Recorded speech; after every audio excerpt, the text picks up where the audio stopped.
tentang madrasah ini. Di petunjuk teknis penerimaan murid baru madrasah, sekarang ada istilah PMBM, sudah bukan PPDB lagi.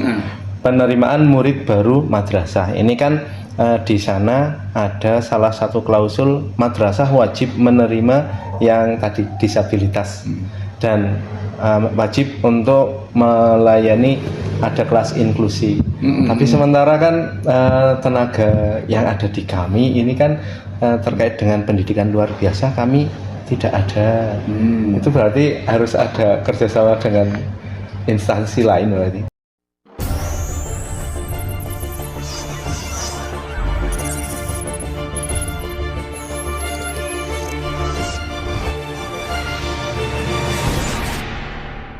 Baik, ya. Assalamualaikum warahmatullahi wabarakatuh. Kembali bersama tim podcast Man1 Banjarnegara. Untuk kali ini ada tamu spesial. Ini dari Bapak Kakan Kemenak Kabupaten Banjarnegara, Bapak Dr. Haji Sukarno, Magister Manajemen. Selamat siang Pak Karno. Selamat siang. Alhamdulillah. Apa kabar nih? Kayaknya ini ada yang beda penampilan hari ini. Kaosnya Mas Fahmi ini. Oh iya, alhamdulillah. Nahdlatul Ulama. Ya, hari ini hari libur bagi saya selaku kepala kantor karena untuk hari dinasnya.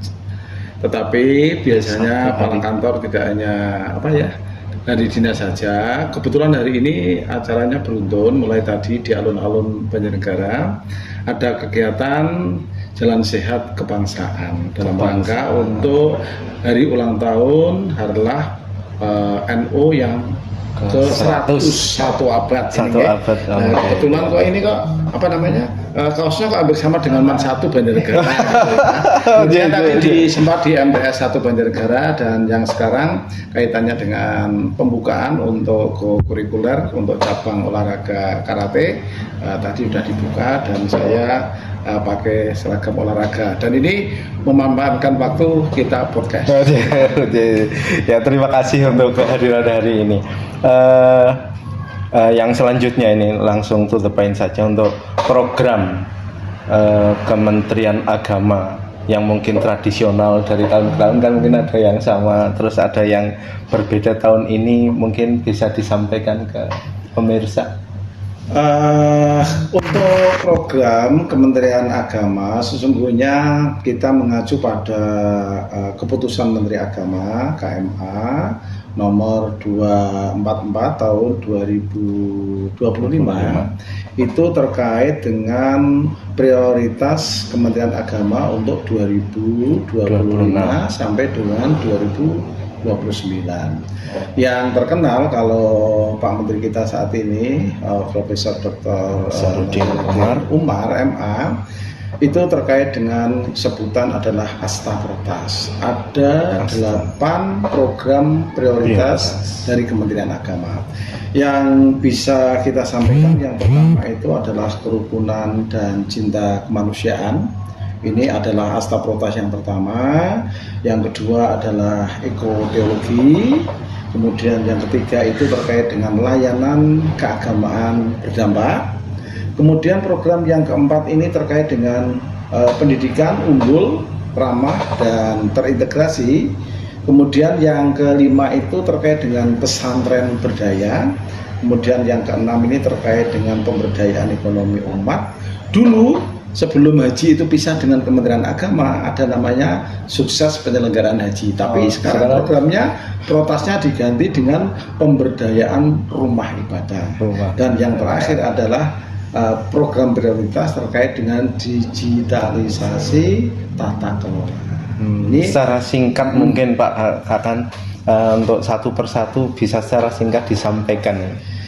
Oke, sesungguhnya terkait dengan kerukunan dan cinta kemanusiaan ini adalah bagaimana kita itu hidup berdampingan, rukun, dan pada akhirnya bagaimana nanti untuk Kementerian Agama melalui forum-forum kerukunan umat beragama, kita punya penyuluh lintas agama, itu bagaimana bisa memanfaatkan itu dengan sebaik-baiknya, yang artinya kita itu hidup di dunia ini harus rukun. Dan dari Kementerian Agama mestinya itu harus menjadi pilar utama bagaimana untuk kerukunan dan cinta kemanusiaan ini harus menjadi pelopor, menjadi contoh yang lain, contoh dari yang lain. Terkait dengan ekoteologi, bahwa dari Kementerian Agama itu ya kita tidak hanya ansih ngurusi pendidikan. Orang Kemenak itu adalah orang yang hanya pintar doa, pintar agama. Tapi bagaimana kepedulian kita terhadap lingkungan, cara merawat lingkungan. Di dalam cinta ekoteologi itu kan ada cinta kita terhadap Tuhan, cinta kita terhadap manusia, cinta kita terhadap tumbuhan, cinta kita terhadap lingkungan. Nah, mencoba bahwa Kementerian Agama itu sesungguhnya ya menekankan bagaimana kita merawat yang namanya ekoteologi lingkungan kita. Terus yang ketiga terkait dengan layanan keagamaan berdampak, bagaimana untuk Kementerian Agama ini layanan keagamaan berdampak ini diharapkan betul-betul ya bahwa kita itu bisa melayani masyarakat dengan sebaik-baiknya kaitannya dengan layanan keagamaan. Banyak loh yang layanan keagamaan kita itu bagaimanakah terkait dengan tempat ibadah, bagaimanakah terkait dengan tempat layanan keagamaan yang lain selain Islam. Saya pikir ini dari kita itu kan Kementerian Agama bukan Kementerian Agama Islam. Tapi Kementerian Agama saja, artinya ya melayani semua agama yang ada. Kalau terkait dengan pendidikan unggul, kemudian ramah dan berintegrasi, ya bagaimana kita bisa menyajikan sebuah pendidikan itu yang unggul, yang berprestasi, kemudian bagaimana yang ramah itu dalam rangka ramah ya tidak hanya menyediakan bagi yang normal saja, tapi bagaimana yang disabilitas. Kemudian pokok-pokok pendidikan yang ramah seperti apa dan terintegrasi. Tentu saja kan pendidikan kita itu diakui oleh semua pihak, dan kita itu kalau memang dari Kementerian Agama menyelenggarakan itu mestinya ya bisa dipakai, digunakan untuk kepentingan apapun sama kan gitu kan. Kemudian untuk yang pesantren berdaya diharapkan undang-undang pesantren, kemudian kaitannya dengan dunia pesantren ini kita manfaatkan dengan sebaik-baiknya, karena saat ini itu pesantren sudah ada undang-undangnya, bantuan untuk pesantren dan sebagainya. Kalau terkait dengan pemberdayaan ekonomi umat, kita punya lembaga ekonomi umat, punya OBZ, punya zakat dan seterusnya, dan ini merupakan potensi yang luar biasa yang bisa kita kembangkan. Sedangkan untuk pemberdayaan rumah ibadah, bagaimana diharapkan kita punya rumah ibadah itu kan tidak hanya Islam saja, tidak ada masjid, musola, bagaimana lain-lain itu termasuk ya ada gereja, ada yang namanya vihara, dan itu bagaimana kita menggunakan dengan sebaik-baiknya. Kalau saya lihat itu masjid kemarin itu kaitannya dengan libur hari raya. Bagaimana kita itu untuk istirahat, karena dulu itu kan ada masalah rest area penuh dan sebagainya, sampai macet dan sebagainya, itu kan akhirnya kita gunakan rest area masjid-masjid yang ada di tepi jalan raya, dan itu digunakan, dan kita sudah komunikasi dengan kepala KUA-nya, dengan penyuluhnya, dengan masjidnya, agar ya sekedar menyediakan tempat istirahat, syukur di situ ada kopinya, ada tehnya, ada dispensernya. Ya paling tidak ya hanya untuk istirahat sebentar lah ya.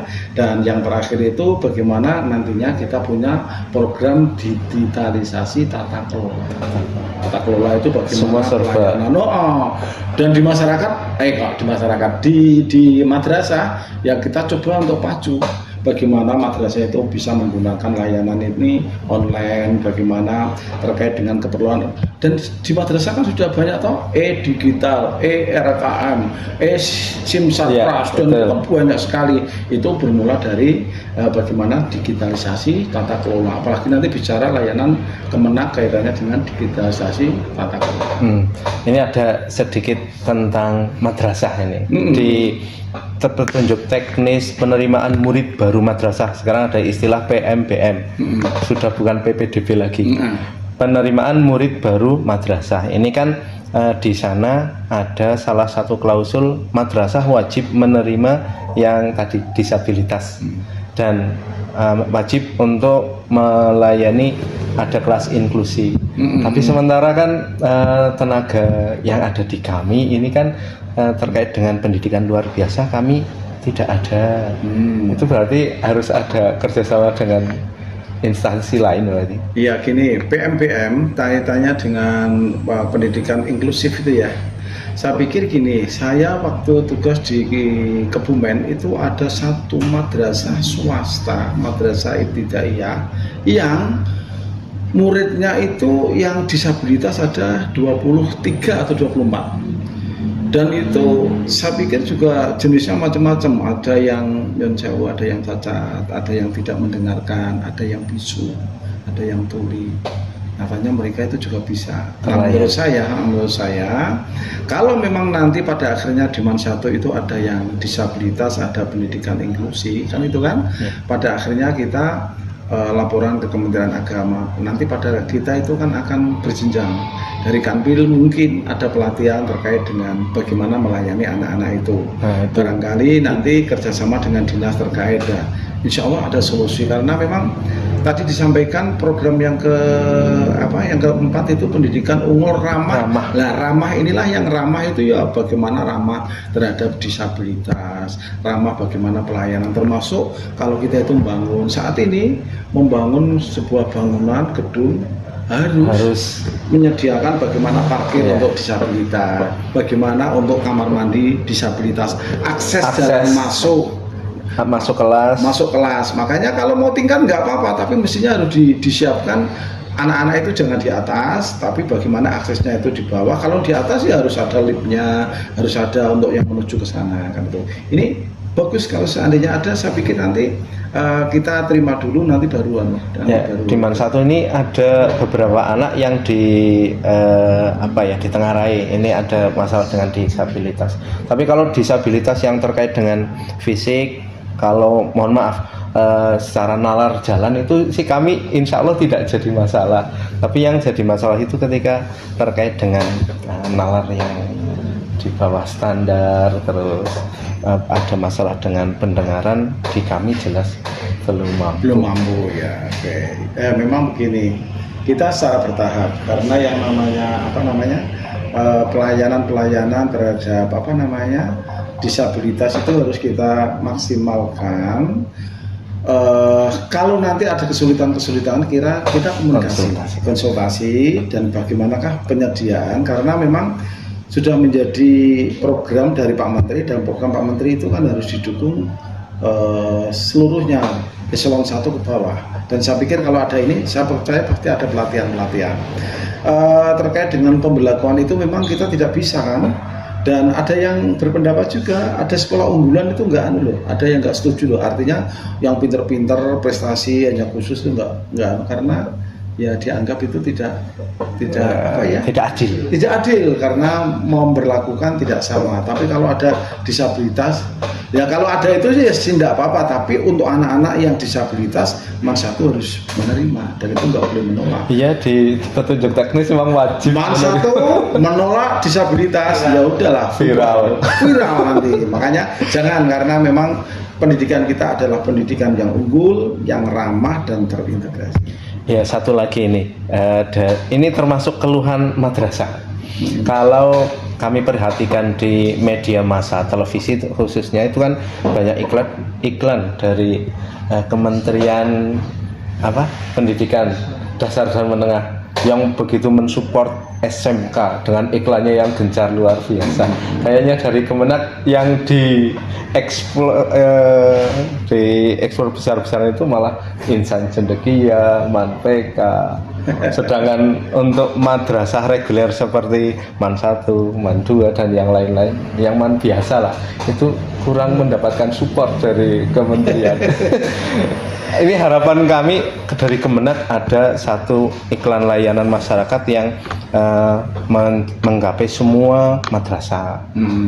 Kayaknya ini ide yang untuk Kemenak. Kementerian Agama itu kan kementerian yang melayani tidak hanya pendidikan. Ada pendidikan, ada kaitannya dengan keagamaan, ada yang kaitannya dengan manajemen SDM. Nah, saya pikir terkait dengan pendidikan yang tadi disampaikan yang unggul, kenapa kok ada MAN-IC, dan itu perhatian pemerintah memang bagaimanakah menciptakan madrasah yang setara dengan pendidikan di sebelah kita.